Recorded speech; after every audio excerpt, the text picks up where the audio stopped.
Izdomāju ātri parādīt vienu IKEA gudrās mājas mazo komplektu, kas varētu arī būt citiem noderīgs. Es savā gadījumā viņu izmantošu, lai risinātu problēmu ar to, ka iegādājos skapī, kas ir lielāks nekā bija paredzēts, un tagad gaismas slēdzis atrodas aiz paša skapja.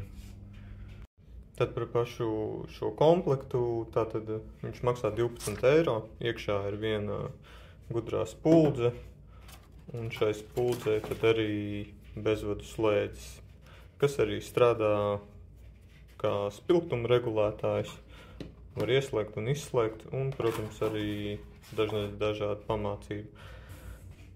Pats labākais, ko nezināju par šo IKEA komplektu, ka izņemot jau no kastes, viss jau uzreiz strādā, tātad ieskrūvēt spuldzi lampā, un ar pulti variet viņu ieslēgt, izslēgt, samazināt spilgtumu, un nekas vairāk nav nepieciešams.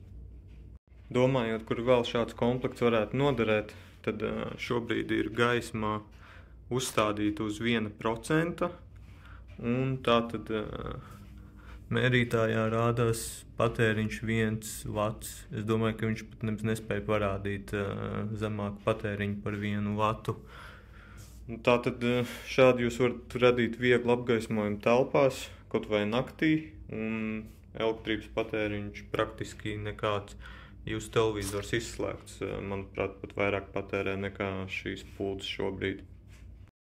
Nu tā, vecais slēdzis paliek turpatās, jaunais slēdzis piestiprināts pie skapja, viņu arī var noņemt nepieciešamības gadījumā, strādā uz magnēta, un tā tad spuldze ieskrūvēta lampā.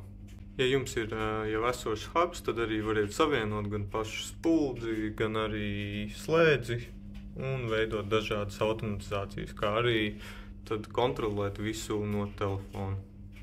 Tas arī viss. Paldies, ka noskatījāties šo video, un tiekamies citos video.